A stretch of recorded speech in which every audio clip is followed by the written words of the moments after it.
हा समृद्धी महामार्ग झाला पाहिजे अनेक दिवसापासून मागणी होती। मुंबई शहराला थेट नांदेड शहर जोडलं जावं आणि ही मागणी माननीय एकनाथ शिंदे साहेबांनी पूर्ण केली। त्याचा फायदा नांदेड जिल्ह्याला होणार आहे, परंतु आमचे नांदेड तालुक्यातले जे शेतकरी बांधव आहेत त्यांच्या बरोबर प्रशासनानं काही दुजाभाव केलेला आहे। वाघाळ्यामध्ये एक दर दिलेला आहे, पांगरीमध्ये एक दर दिलेला आहे। त्यामुळं अनेक बागायतदार शेतकरी असतील, जिरायतदार शेतकरी असतील, यांचं मोठ्या प्रमाणामध्ये नुकसान झालेलं आहे। काही ठिकाणी चौपट दर देण्यात आले, काही ठिकाणी एकपट दर देण्यात आले। आज सर्व शेतकऱ्यांचं म्हणणं ऐकून घेतलेलं आहे। यापूर्वी सुद्धा तत्कालीन मुख्यमंत्री माननीय एकनाथ शिंदे साहेबांच्या कानावरती या गोष्टी टाकलेल्या होत्या।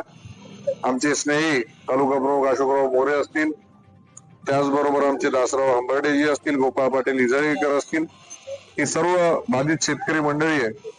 त्यांना विनंती केली की आज आपलं जे उपोषण आहे आपण लाक्षणिक उठवावं आणि पुढच्या आठवड्यामध्ये साधारणतः जानेवारीच्या पहिल्या किंवा दुसऱ्या आठवड्यात उपमुख्यमंत्र्यांची वेळ घेऊ आणि त्यांच्याकडे बैठक लावू आणि जे काही बाधित शेतकरी आहेत त्यांना ती चौपट रक्कम मिळवून देण्याच्या संदर्भामध्ये आपण प्रयत्न करू असा शब्द त्यांना दिलेला आहे। माझ्या विनंतीला मान देऊन त्यांनी आताच हे आजचं लाक्षणिक उपोषण उठवलंय, मनापासून त्यांना धन्यवाद देतो।